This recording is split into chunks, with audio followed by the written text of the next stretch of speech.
Yes, of course. Secretary Perry and I have had a most... I certainly think that we're all agreed that for all the United Nations safe areas, we believe that the Serbs should be in no doubt, that we take those safe areas seriously. The exact action that we can take in each place, I think, varies according to the circumstances. Bihac is particularly problematic. There are 5, possibly 6 different factions at war there. There is no clear line on the ground that can be drawn, so that we can say if you cross this line, our ultimatum comes into effect. In that respect, it is not comparable to the situation in Gorazde.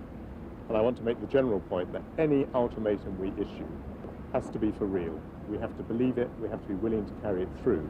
And that is why any ultimatum that we issue has to be extremely carefully drawn up, taking account of the conditions on the ground. You know, in 1992, there were 130,000 people killed in Bosnia. In 1994, we got that down to 2,500. And that was largely due to the efforts of the United Nations. So this has not been a failure. Many thousands of lives have been lost, and many thousands of lives in the last 2 years have been saved by the United Nations. The question we have to ask ourselves is, if we now withdraw the United Nations, if the mission becomes impossible, what sort of humanitarian disaster may then follow?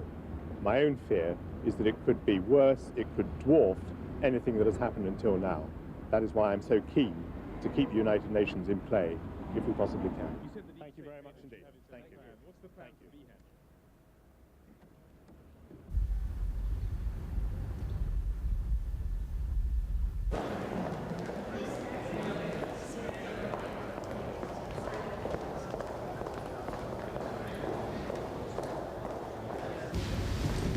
Go back to that tomorrow. I go back tonight. Came over this morning, back tonight.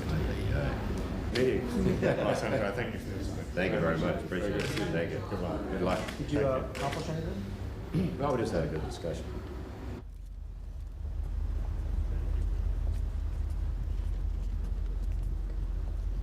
No longer any exclusion zone. Well, the thing that I believe should be our priority is to keep the people of Sarajevo fed and supplied. And we are equipped in order to be able to give some protection to United Nations forces. We are not equipped to go in there and fight a war against either side. So our immediate objective is to keep the town supplied. And we have made a commitment onto Mount Digman at considerable risk to the troops involved in order to enable that to happen.